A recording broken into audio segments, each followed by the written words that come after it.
Los feminismos y transfeminismos de la Argentina recobraron la iniciativa.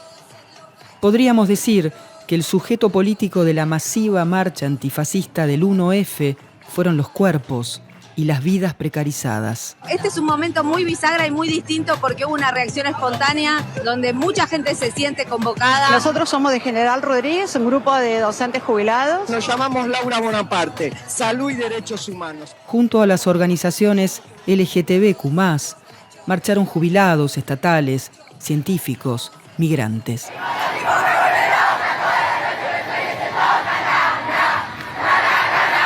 Si les mostris de Argentina y del mundo también no decíamos basta de alguna manera, toda esta marcha no sucedía. Las convocatorias del 8M y el 24M renuevan esa apuesta y buscan aglutinar un movimiento amplio y diverso que antagonice con las políticas de Milei. Aunque el clivaje antifascista sea motivo de debate, tiene la virtud de una invitación amplia a situarse de un lado o del otro, del pluralismo y la vida democrática. Con esta escena abrimos un episodio que propone mirar más allá de la Argentina y pensar en este 8M alguno de los debates cruciales para el internacionalismo feminista. Los monstruos andan sueltos. Un podcast sobre nuevas derechas producido por Claxo en alianza con Diario AR. En este podcast hallarán las voces de intelectuales, escritores, escritoras, investigadores, investigadoras y activistas. Nuestro foco no estará en los palacios de gobierno, sino en la sociedad que habitamos. En este podcast encontrarán monstruos, pero también destellos en la oscuridad. Narración y contenidos, Ana Cacopardo. ¿Sabes lo que más me gustó? El carácter festivo. El carácter festivo de aquella marcha vuestra me fascinó. Porque de repente no era una marcha oscura, no era una marcha lúgubre, no era una marcha de víctimas, era una marcha festiva. Escuchamos a Cristina Fallarás, escritora, periodista y una de las voces públicas más relevantes del activismo feminista de España. Aquí, acá, soy un puto, soy un marica, mírame, vamos para allá. Yo, marica marrón, puto marrón, puta marrón, bollera marrón, me encantó. Mi pregunta es cómo articular eso. Lo que yo vi en Argentina era algo ilusionante, pero mi pregunta es cómo articulamos eso para que no solo se quede en una respuesta alegre de un montón de colectivos disidentes, sino que tenga aspiraciones a lograr el poder. Creamos una corriente de fuerza, una corriente ilusionante incluso de fuerza. ¿Quién la recoge? Es decir, yo me encuentro, por ejemplo, en Europa, que existen muy pocos movimientos políticos, partidos políticos, muy pocas capaces de recoger esa corriente ilusionante. Quiero decir, una vez llega esa corriente que hemos logrado juntar, como tú dices, que para mí fue maravilloso, a la que llega a las estructuras capaces de llegar al poder, ¡clac!, se rompe y se fragmenta en miles y unos quedan a un lado por una cosa, otros quedan a otro lado por otra, y esa unión que era popular no puede llegar a ser institucional. La imagen del movimiento feminista argentino saliendo de su repliegue vuelve a ilusionar, pero Cristina mira con desencanto la escena de los feminismos europeos. Yo creo que es un momento de estupefacción. Es decir, creo que hay una foto fija, una parálisis, derivada de la rapidez en la toma de las decisiones cuando los neofascismos toman el poder. Lo vimos en el caso de Milei, lo estamos viendo en el caso de Trump. El fascismo o el neofascismo toma el poder, o como lo queramos llamar, porque creo que no le hemos encontrado todavía una denominación clara. Toma el poder y precipitadamente empieza una toma de decisiones que paraliza a la población. Digamos que en Europa hay una... no está todavía el pasmo que sí hay en Latinoamérica y en Norteamérica, sobre todo en Norteamérica en este momento, sino como la parálisis que genera la ola cuando se aleja. Y luego viene el tsunami. Es decir, estamos viendo cómo la playa se está despejando, cómo nos estamos quedando sin agua y el gran problema que yo veo es que no hay debate. Se está debatiendo poco, compañera. Se está debatiendo muy poco. Se está hablando muy poco. El gran debate que podríamos decir que fue el último, y no fue un debate limpio porque no fue un debate claro, fue el debate sobre el consentimiento. Y ahí sabía que me estaba besando mi jefe y esto no debe de ocurrir en ningún ámbito social ni laboral. El debate en torno al consentimiento escaló en España tras la denuncia de la jugadora Jennifer Hermoso y el juicio que condenó al expresidente de la Federación Española de Fútbol. El fallo también prohíbe al exmandatario de la Federación acercarse a Hermoso en un radio de 200 metros y comunicarse con ella durante un año. También le obliga, por los daños morales causados, a pagar una indemnización de 3.000 euros a la víctima y la mitad de las costas del proceso. No hay ningún debate, no hay ningún debate. Hay un avance extraordinariamente conservador por parte de los feminismos, hasta el punto de que el Partido Socialista en España ha quitado las siglas Q+, ha eliminado lo queer y empieza a dar pasos muy, muy, muy feos hacia una transfobia institucional.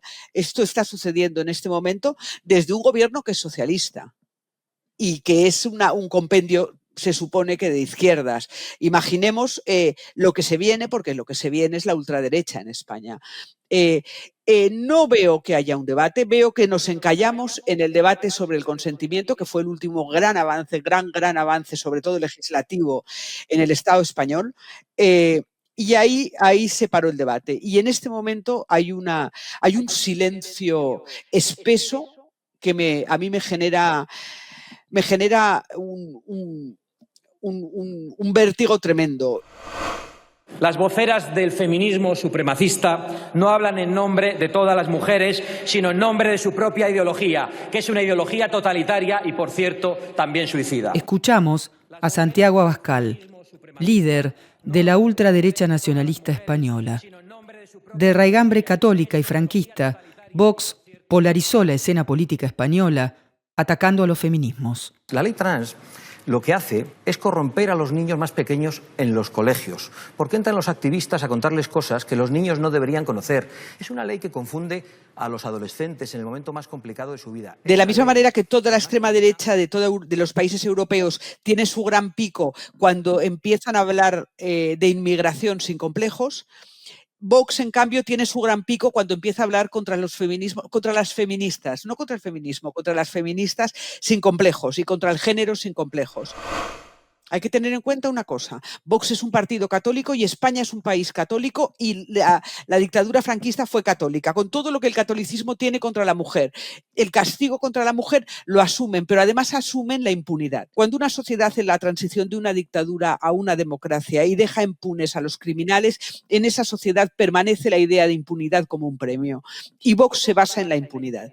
De manera que no les ha costado nada romper los consensos porque son herederos del franquismo. Siendo los herederos del franquismo, han heredado la impunidad de sus mayores y eso lo han practicado y lo practican a lo bestia contra las mujeres por su base católica. Cristina Fallarás ya forma parte de la genealogía feminista de nuestro país. Su prosa furiosa incomoda por igual a machos anónimos y a los dueños y señoros de Internet que han clausurado varias veces sus cuentas de redes sociales en las que lleva años denunciando las violencias machistas, tanto como en sus libros y artículos. Hace tiempo que Cristina Fallarás recopila en redes sociales testimonios sobre violencia machista. Con el hashtag Cuéntalo, recibió más de 3 millones de tweets de mujeres narrando en primera persona. Le digo no 3 veces. ¿Sabes qué le pasa a un marinero cuando no hace lo que el capitán dice? Se hunde.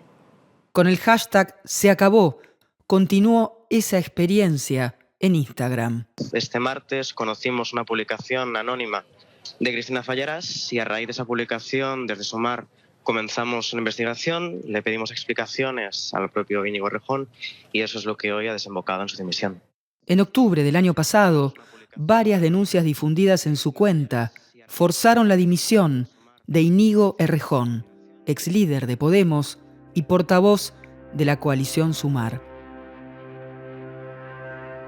Cristina se vio obligada a abandonar las redes sociales por las amenazas recibidas.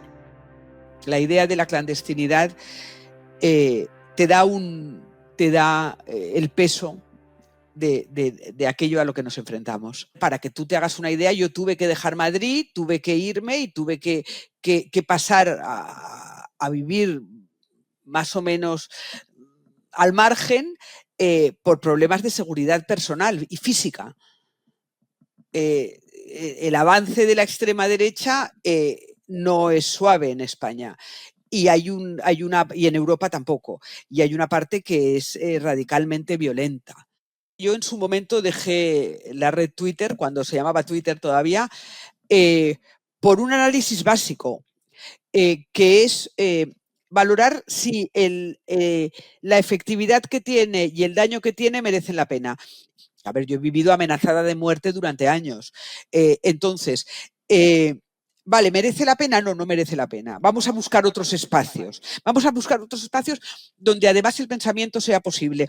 Porque llegó un momento en que nos dimos cuenta de que todo lo que elaborábamos era en respuesta a la violencia.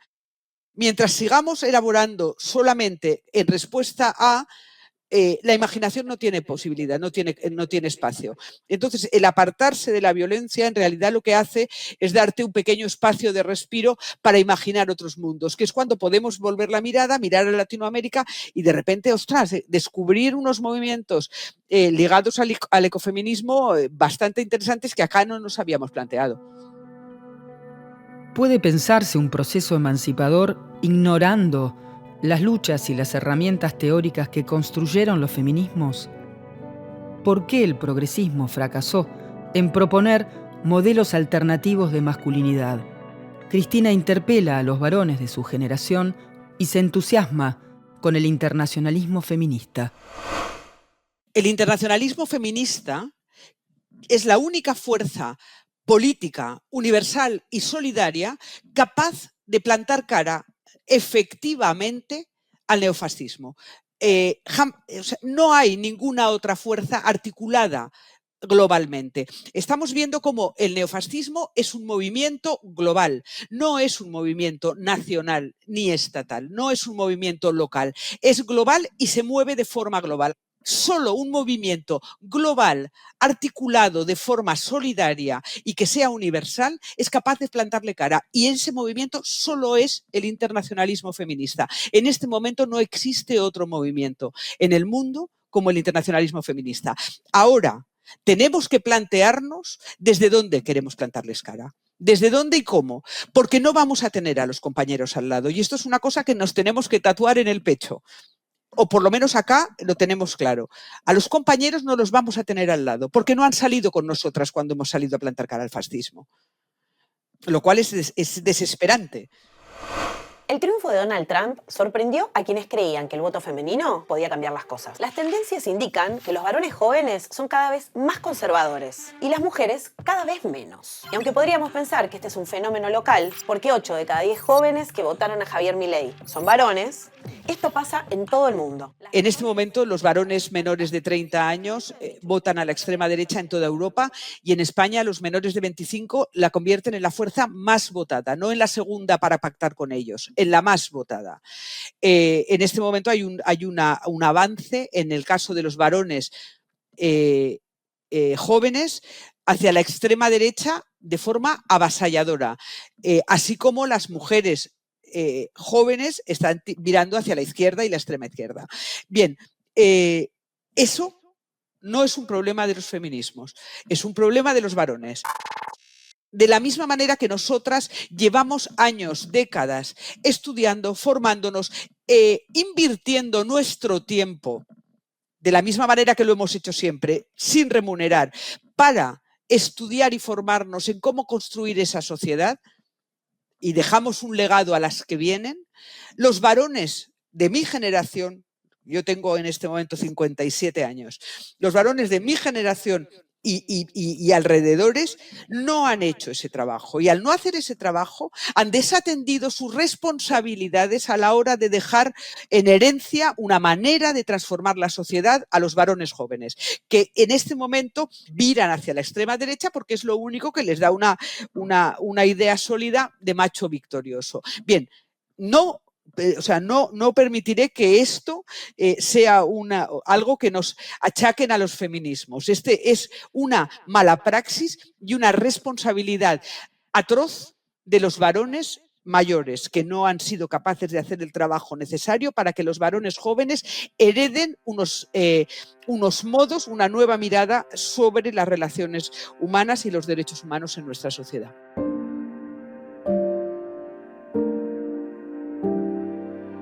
¿Qué experiencias de nuestro continente están mirando las feministas europeas? ¿Por qué América Latina sigue siendo el territorio de la imaginación política? ¿Sabes qué pasa? Hay una población global blanca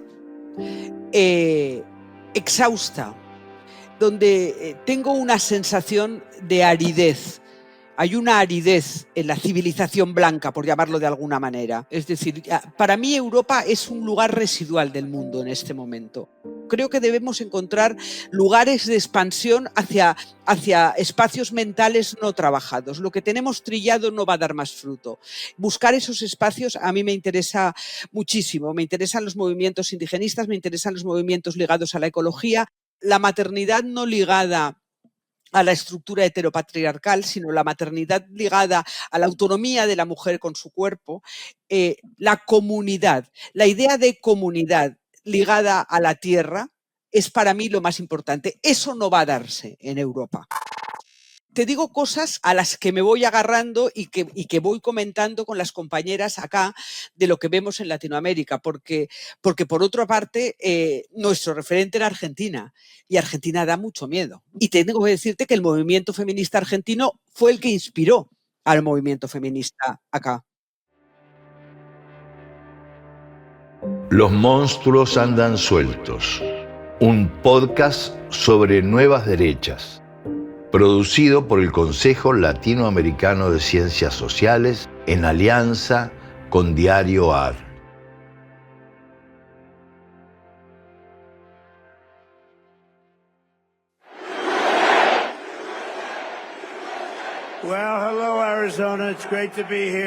El presidente electo de Estados Unidos, Donald Trump, prometió detener la locura transgénero en el primer día de su presidencia. My heart goes out to you. Elon Musk, quien es el hombre más rico del mundo, pero también ahora integrante de su gabinete, hizo un gesto hacia el republicano y muchos lo están viendo muy similar al saludo nazi. Los discursos racistas, antifeministas y transfóbicos se radicalizaron a nivel global con la asunción de Trump. ¡Mi ley es fascismo! ¡No es libertad! ¡Mi ley es fascismo! ¡No es libertad! Pero junto a la estrategia antifascista, abrazada por el internacionalismo feminista, este 8M trae otras preguntas. ¿Cómo salir de una agenda puramente reactiva? ¿Cómo volver a colocar una narrativa de transformación? No solo responder, que hay que hacerlo, por supuesto, a los ataques de la derecha, sino cómo seguir impulsando esas propuestas transformadoras que caracterizan al feminismo. Escuchamos a Karina Batiani, doctora en Sociología y directora ejecutiva del Consejo Latinoamericano de Ciencias Sociales. Porque no tenemos que olvidarnos que el feminismo está interpelando centralmente el modelo capitalista actual, ¿verdad? Y allí, en ese avance en la justicia económica, aparece en los últimos años, claramente en lo que va de este siglo, un nuevo tema en los primeros lugares de la agenda feminista a nivel internacional, que es la justicia económica y la crisis de los cuidados, que por supuesto interpela nuestra vida cotidiana como ningún otro tema, muy probablemente. Nosotras tenemos en el país 1.700 trabajadoras, cocineras, y que dan 40.000 raciones diarias. Escuchamos a Susana Zácaro, referenta del Frente de Géneros de La Poderosa. Somos trabajadoras de la triple jornada. Las cocineras no tienen tiempo para hacer otros trabajos, otras changas. La conciencia en torno al uso del tiempo y el peso de los cuidados en la vida de las mujeres vuelve palpable la desigualdad económica y de género. Una política feminista que se construye desde lo cotidiano. Y cuando hablamos de triple jornada es cuidado en el hogar, el trabajo comunitario y esa changuita que por ahí le terminamos haciendo en la casa de una vecina, de una conocida, y no accedemos a un trabajo formal de ninguna manera. Entonces, bueno. Allí tenemos un problema estructural que tiene su origen en la división sexual del trabajo, categoría por excelencia de los feminismos, y que hay que plantearse soluciones reales a este tema, ¿verdad? Por la conexión entre la desigualdad económica y la desigualdad de género, y también por el análisis y quizás el impulso de modelos comunitarios de cuidados, sin pretender quitarle responsabilidad al Estado en esta cuestión de los modelos comunitarios, sino justamente como estrategias de organización popular, del campo popular, que presionan por cambios estructurales. Creo que es una de las reivindicaciones hoy que articula a nivel internacional la agenda feminista y bueno, tenemos que colocarla. Y también no tenemos que olvidarnos de una demanda que no es nueva, que es la violencia basada en género, ¿sí? Que es una demanda, bueno, si se me permite decir así, ya antigua o vieja en la agenda feminista, pero que está en los primeros lugares de actualidad porque, bueno, sigue siendo un tema central para mujeres y disidencias. Si las nuevas derechas toman al género como discurso de confrontación, es por la potencia política de los transfeminismos. Karina Batiani insiste con el argumento: no hay repliegue feminista, hay reacción patriarcal. Y como parte de esa reacción, sitúa dos datos: la masculinización de la política institucional y el intento de silenciar las voces públicas feministas. Y acá vuelvo otra vez al concepto de la reacción, como reacción al avance feminista, desde los sectores conservadores, pero también dentro de los progresismos.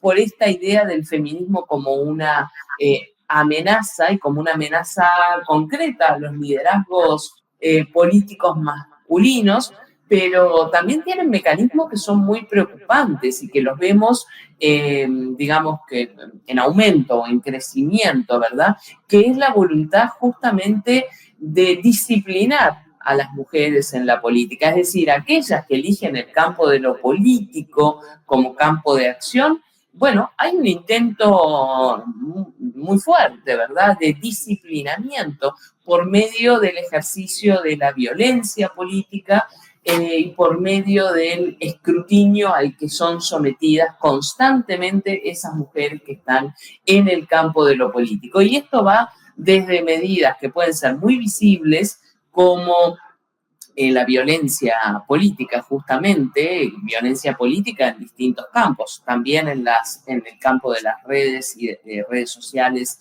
y los medios, hasta cosas más sutiles que tiene que ver con la voluntad de silenciarlas, es decir, de, bueno, no permitir que se expresen, silenciamiento en los debates públicos, negación de esos liderazgos feministas en los espacios de negociación, y eso incluye todo, porque siempre pensamos en presidente, presidenta, parlamentarios, parlamentarias, no, estamos hablando también a nivel, por ejemplo, de sindicatos, organizaciones sociales, organizaciones comunitarias, etcétera, etcétera. ¿Por qué cuesta tanto que las agendas feministas entren en los gobiernos populares y en los espacios del progresismo? Karina Batiani ensaya una respuesta. Bueno, masculinidades en cuestión y esta idea de que, bueno, incorporar esta agenda divide, y la vieja idea de es muy importante esta agenda, pero primero hay que cumplir con otras luchas o otras agendas, esta es como secundaria. Pero quizás también es bueno que nos detengamos un poquito en eso que mencionaba recién, de la crisis de los modelos de masculinidad, porque eso está en el fondo del debate, ¿verdad? O por lo menos yo me lo estoy preguntando en estos tiempos y cuando veo resultados electorales, el de Alemania, por ejemplo, donde claramente si vos mirás los jóvenes varones se inclinaron en un porcentaje muy superior a las jóvenes mujeres a apoyar, digamos, la AfD, ¿verdad? O sea, el partido de ultraderecha alemán. Y también he leído algunos análisis estos días que dicen, bueno, si hubieran votado solo las mujeres, hoy tendríamos un gobierno progresista en Alemania.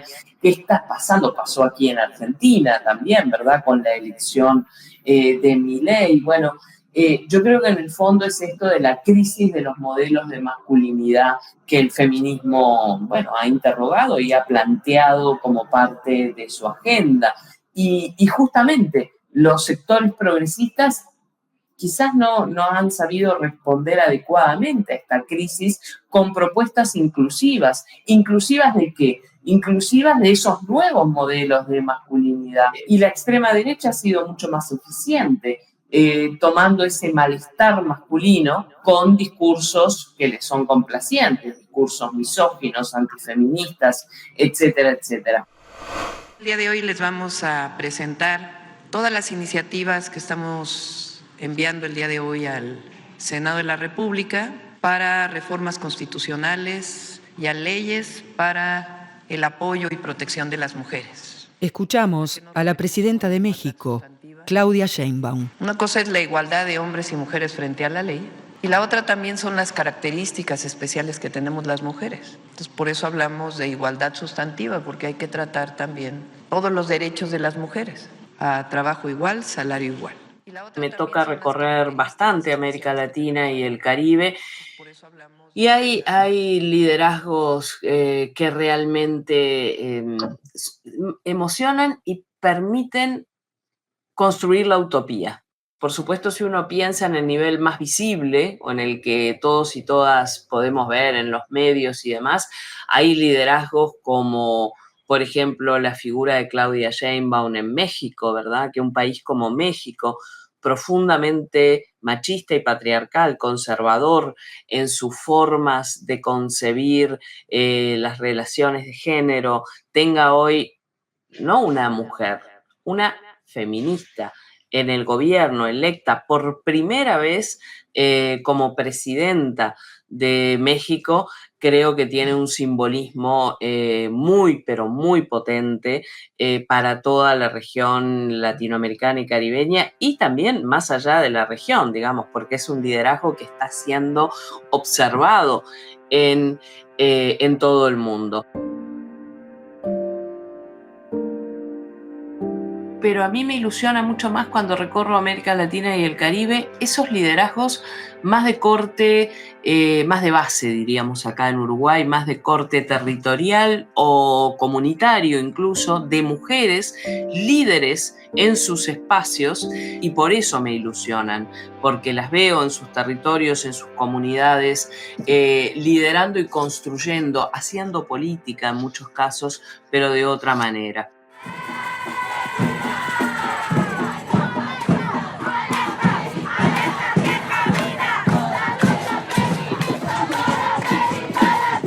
La historia nos enseña que no hay derrotas definitivas.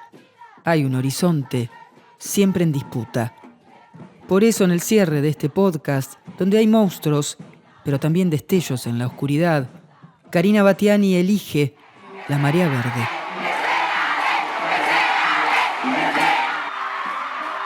Los destellos en la oscuridad, yo diría que son destellos verdes.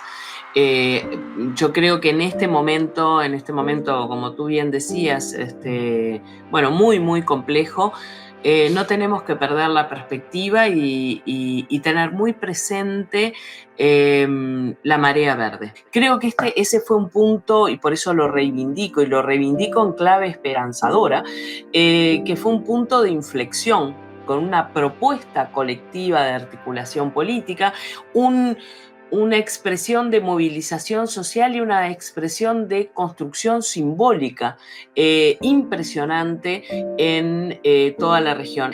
Pero además fue algo que impactó directamente en las políticas públicas.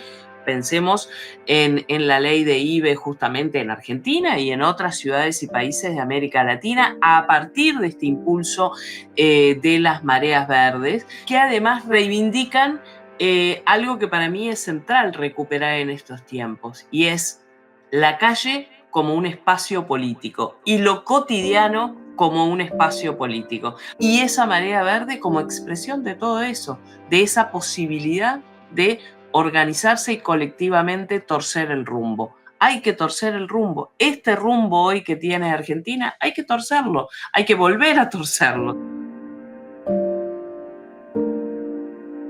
En el claroscuro de un viejo mundo que está muriendo y uno nuevo que tarda en aparecer, surgen los monstruos. Evocamos la cita de Antonio Gramsci para cerrar este episodio y pensamos, junto a Cristina Fallarás, cuáles son los monstruos que habitan nuestro tiempo. A mí me gustó mucho cuando me mandasteis el título del podcast porque yo reconocí la cita, los monstruos andan sueltos, y pensé, y las brujas también.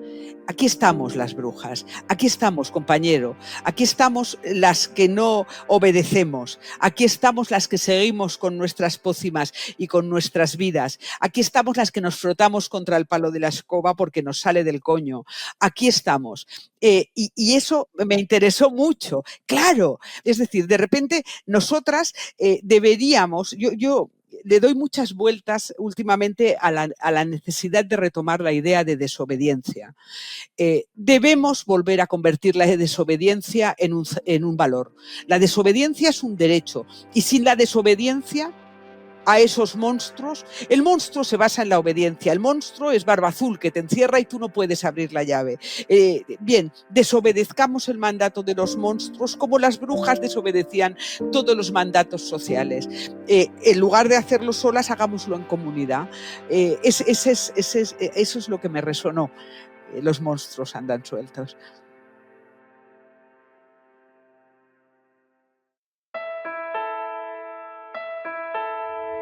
Los monstruos andan sueltos, un podcast sobre nuevas derechas producido por el Consejo Latinoamericano de Ciencias Sociales en alianza con Diario AR. Narración y contenidos, Ana Cacopardo. Locución, Manuel Callau. Producción por Claxo, Eric Domergue. Montaje sonoro y música original, Fermín Irigoyen. Director de Comunicación e Información de Claxo, Gustavo Lema. Directora Ejecutiva de Claxo, Karina Batiani.